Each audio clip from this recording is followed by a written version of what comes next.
Yang pasti kita berkumpul di sini mudah-mudahan menjadi bukti nyata betapa kita mencintai dan menyayangi BMTNU kita. Katanya kalau sayang dan cinta harus ditunjukkan, harus diwujudkan, nggak cuma sekedar diberi tanda-tanda. Pesannya jelas, jangan sampai kita terlambat untuk menunjukkan rasa sayang dan cinta kita atas apa yang kita pilih untuk kita kerjakan dan menjadi bagian pengabdian hidup kita karena kita tidak mau menunjukkan. Yuk, mulai hari ini kita lakukan hal yang kecil, sederhana untuk menunjukkan betapa kita menyayangi dan mencintai pekerjaan kita, perusahaan kita, organisasi kita. Anda bisa. Tepuk tangan kita semuanya. Kasih bus. Terima kasih untuk BMTNU Jatim kita yang sudah memberikan kesempatan kita menunjukkan rasa sayang dan cinta kita atas semua hal yang kita punya. Tepuk tangan untuk BMT kita. Jadi memimpin itu tujuannya banyak. Yang salah satu diantaranya pasti mendevelop, membangun, mengembangkan supaya orang yang biasa saja seperti dulu penjenengan pas awal-awal bekerja kemudian menjadi hebat seperti sekarang ini. Nah, apa saja yang kita lakukan? Kita mulai dulu dari dalam dirinya kita. Sebelum saya kemana-mana, kita akan ngomongin hal kecil-kecil kok di sini nanti. Kita nggak akan efektif mendevelop orang lain kalau kita nggak benar dulu mindset kepemimpinan kita. Mindsetnya kita harus ubah. Kepemimpinan kita ini seperti apa sih seharusnya? Nih, kita tengok. Sewaktu menjadi seorang pemain, Maradona hebat. Karena dia individual kontributor, super player. Mungkin teman-teman masih ingat ya sewaktu kita punya pekerjaan di awal-awal ya. Sampai kemudian Anda diberi kesempatan memimpin yang seperti sekarang-sekarang, pasti karena Anda berkontribusi besar. Nah, ini yang dibutuhkan kalau kita berbicara sebagai membangun diri sebagai seorang super player adalah technical skill-nya. Kudu jago ini, kudu jago ini. Nah, untuk menghebatkan orang lain, kita harus menjadi super coach, pelatih hebat yang super. Nah, yang dibutuhkan apa teman-teman? Yang dibutuhkan ini. Bagaimana kita terus mengembangkan people skill kita yang merupakan bagian dari soft skillnya kita. Jadi kita nggak lagi cuma kudu pinter akuntansi yang di luar kepala, hitung-hitungan, tapi bagaimana menggerakkan orang lain, mengkoordinasikan orang lain, mengubah paradigma orang lain, mengubah mindsetnya orang lain, membuat mereka mau melakukan, mempengaruhi mereka, memanipulasi pikiran mereka yang tadinya nggak benar menjadi benar. Tugas kita. Si Maradona tidak menjadi seorang pelatih hebat, ada miss di sini. Maka terkenal dengan yang namanya Maradona Syndrome. Nah, salah satu yang harus kita bangun pertama kali kalau kita mau ngomongin tentang bagaimana punya mindset, ya di hari ini diantaranya, selalu ingat dan ajari orang-orang di tempat teman-teman yang sekarang pimpin untuk punya kesadaran. Like an umbrella, minds only function when open. Bagaimana membuat orang punya keterbukaan pikiran untuk mencerna, oh ini benar, oh itu kurang, oh ini nggak oke. Yang kedua, selalu saya titipkan, seorang pemimpin hebat harus punya kemampuan berani melewati batas-batas yang suka dikenal dengan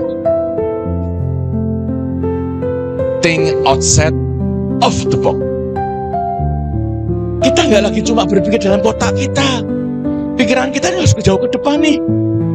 Contohnya sudah ada dan penjenengan memiliki itu orang di sekitar teman-teman nih. Contoh paling real, bagaimana BMTNU kita dikembangkan dulu dengan dari 2004, penuh perjuangan seperti apa, beliau melakukannya, beliau berani keluar dari kotak yang oh BMT cuma begitu, no. Dan sampai sekarang, tanyakanlah ke beliau. Beliau masih memiliki pemikiran itu? Insya Allah pasti masih. Salah satu di antaranya apa? Punya keberkenanan timnya dijumpai seorang trainer yang model kayak saya. Beneran loh. Ini kan training yang nggak biasa-biasa saja. Dan ini training mahal, Pak. Saya harus matur itu. Dan penjenengan pasti perso itu. Artinya kalau saya ngomong ini training mahal, kenapa? Gak banyak orang punya kesempatan. Bukan masalah yang bayari. Banyak orang yang bayari saya dengan berkali lipat banyak. Tapi punya mindset untuk mau belajar itu yang tidak semua. Tugas kita menghebatkan orang-orang yang kita punya memiliki karakter yang sama dengan penjenengan. Keberanian berpikir dari luar, keluar kotak. Nggak cuma keluar kotak, ayo kita buat pikiran yang baru nih. Oh sekarang gimana ya? Oh harus begitu ya. Makanya saya senang ketemu dengan penjenengan. Mudah-mudahan ketemu yang beberapa jam ini menginspirasi banyak hal Anda. Yang kedua, saya pengen menjadi orang yang selalu lapar untuk terus dapat ilmu. Caranya dengan apa? Selalu berusaha mengosongkan kotak. Selalu berusaha mengosongkan gelas ya. Ya mau ketemu dengan kita ini, saya percayalah Anda pasti punya pengalaman ya. Sering mendengar dari trainer A, trainer B, dan siapapun. Datang ke sini kita kosongkan dulu yuk. Besok juga sama nih. Oh ini ada siapa nih dari cabang yang lain lagi bercerita nih. Oh pemimpinku lagi cerita nih. Kita kosongkan kotak gelas kita dulu. Kalau kita nggak mau mengosongkan, akan tumpah-tumpah. Dan ingat catatan yang penting. Kalau berbicara tentang bagaimana kita harus berani memiliki sikap-sikap dan mindset yang berbeda, itu catatan pentingnya. Nih, di dunia yang kompetitif ini, kalau kita melakukan pekerjaan cuma sekedarnya, kita akan terdepak. Mudah-mudahan teman-teman melihat apa yang juga saya lakukan. Saya nggak ada nih tuntutan dari BMTNU, Pak Dimas nanti begini ya, nggak ada. Tapi saya berusaha semaksimal mungkin menyiapkannya dengan maksimal. Saya karena nggak mau. Ini loh ceritanya. Dalam dunia yang kompetitif ini, kalau Anda hanya menyelesaikan pekerjaannya seperlunya, sekedarnya, kita selesai. Ayo kita mulai itu. Gak apa-apa. Kabar yang menjadi menarik, apa yang kita lakukan itu sangat-sangat dekat dengan bagaimana kita punya kemaslahatan buat orang lain.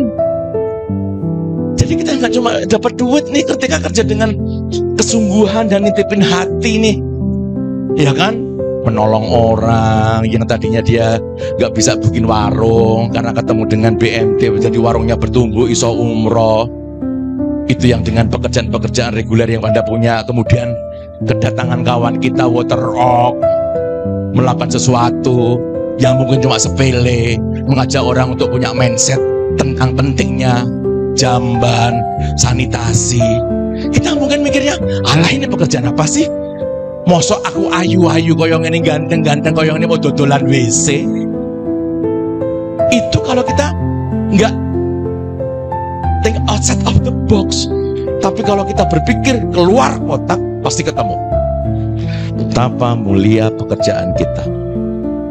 Bener kan? Mungkin kita anggapnya sepele loh, orang cuma ke belakang gitu. Tapi bagaimana nilai-nilai yang dibangun di situ itu? Nah inilah hal dasar yang penting kita punya. Ayo melakukan segala sesuatu dengan bersungguh-sungguh, dengan semaksimal mungkin. Anda mau? Anda bisa? Insya Allah BMTNU pun sampai yang sebesar sekarang ini karena ini. Mari kita bertepuk tangan untuk BMTNU kita. Zeus. Teman-teman, kalau kita ngomongin kepemimpinan, ini catatan sederhananya. Ingat, kepemimpinan itu bukan posisi, tapi kepemimpinan adalah aksi. Leadership is not position, but an action. Itu bukan posisi, tapi aksinya. Kepemimpinan tertinggi dalam kehidupan adalah kepemimpinan terhadap diri sendiri. Ini nomor satu.